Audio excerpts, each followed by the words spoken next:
All right, so let's talk about the term IRA, because this is something that we're going to be doing a lot this year. You will do 3 of these per semester, so I really want to make sure that you get what this whole mess is about.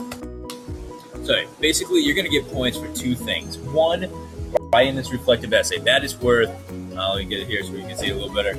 That is worth 30 of the points, okay?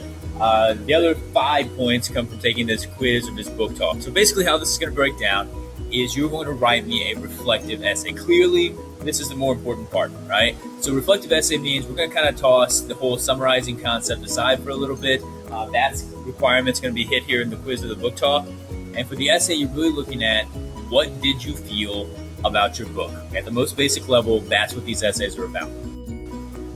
So the essay itself is going to be in standard expository essay format. So for more information on that, go to the Upchurch Writing 101 portion of the website. That should really break that down for you. Just keep in mind, these will be written in third person, and they will be MLA formatted. Okay, that's something that a lot of people forget about, so keep that in mind. This is not a first-person essay, though you are giving me your opinion. I'm kind of taking this up just a little bit, okay? So most academic essays are not going to be written in first person. These will not either. So you're going to be telling me in third person what you thought about the book. So don't be thrown off by that. The biggest difference there, instead of saying, I believe this book was, you're just going to say the book was. So just make your opinion as if it were an objective fact, and you'll be fine. If you can do that, you're good to go. Made the MLA a little bigger. All right, so when it comes to the essay itself, there's some stuff to keep in mind. You're going to give me 3 points. Of these 3 points, all of them are going to be either positives or negatives that you felt about your book. So did you like it? Did you not like it? And why? Of those, though, I'm only going to let you do one of them as a plot point. What I mean by that is the most basic way to reflect on the book is to say, all right, the story was about blah, blah, blah, blah, blah, and I thought this was blah, blah, blah, blah.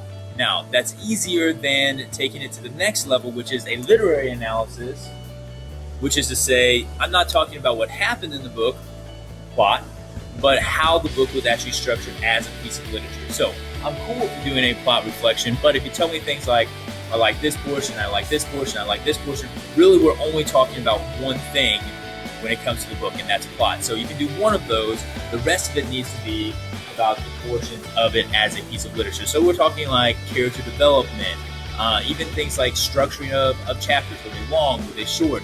Looking at things like vocabulary. Was it easy to understand? Was it difficult to understand? Pacing. Did it move quickly? Did it move slowly? So taking it back and saying, okay, not what was it about, but how was it written? So 3 points. One of them can be a plot point. Two of them rather have to be literary, but you have to have 3 points. Positives and negatives. What did you think about the book that you just read? And again, we're structuring this in our standard expository format. So we're talking clear introduction, hitting all those points, clear thesis statement with the 3 points in there. I really want you to try to shoot for that, especially here early on. Make sure you're really getting a good solid thesis there. Minimum of 3 body paragraphs and a solid conclusion. These must be 2 pages long. I will not even look at them if you don't meet the 1.5 page minimum requirement. So shoot for 2 pages, very simple, kind of condensed little essay. But this is kind of the first time that a lot of you are doing this kind of writing, so I want to kind of ease you, kind of baby stepping into it. All right, beyond that, make sure you also have a self-grade and a works cited page there at the end. The works cited page, you should know what that is. If you don't, make sure that I taught you about that. For the self-grade, what you're doing is the last page needs to have a copy of the scoring guide with the points that you feel like you've earned for each one of the criteria. So look at like my essay breakdown. This is what I'm giving you points for, and tell me what you think you deserve. So you really have to look at that, make sure you know what's in there, make sure you know that you've done the work, and it's more of a benefit for you than anything else. So make sure you put that works cited page and the self-grade there at the end. And that's basically the essay.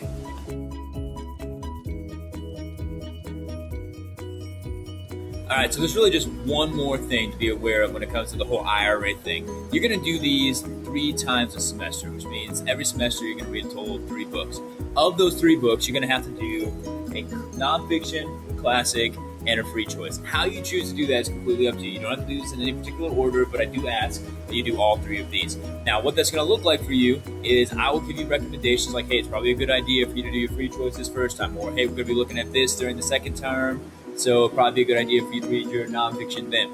You don't have to take those suggestions, but you will, no matter what, have to do a nonfiction, a classic, and a free choice. And this is something that I'll be doing too. So I'm asking you to be reading these different types of literature. I too find reading to be important, so I'm going to do the same thing along with you. So as you read your 3, I'll be reading my 3 too. So kind of how this works. Basically, when you're talking nonfiction, you're talking something that's actually real, okay?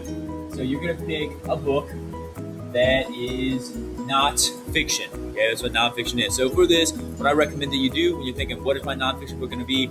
Think about things that you're interested in and read a book about it. So if you're interested in sports, try and find a book on sports. If you're really interested in like horseback riding or hunting or something like that, try and find a book on that. If there's like a particular study that you enjoy, so if you like biology or theology or philosophy or any of those studies, go for something like that. So find something you're interested in. There will be a book out there on that, and read that. These are kind of higher level text most of the time. As long as it's nonfiction, chances are I'm going to say, hey, that's okay. For classic, I will give you a list of classic literature that I personally like. You don't have to use that list. That's just kind of give you a starting point. There are tons of classics. Classics are called classic for a reason. Okay, they have been traditionally accepted as good pieces of literature. So these are books that, although they might be challenging, because we just simply don't talk that way anymore, and the vocabulary might be challenging, they are going to be good pieces of literature that you might benefit from or actually enjoy once you process through it. So 2 of the books a year are going to have to be one of these. So we can talk about that, kind of help you break that down. Then free choice is exactly what it sounds like it will be. It is a free choice. You can read basically anything that is a big kid book that you would like to read. You are able to do so. So hope that makes sense. 3 times in the semester, nonfiction, classic, free choice, in the order that you choose. And that is kind of how the IRA is going to work. So that is the IRA assignment. Hopefully this makes some semblance of sense. Have a great day. Wise decisions.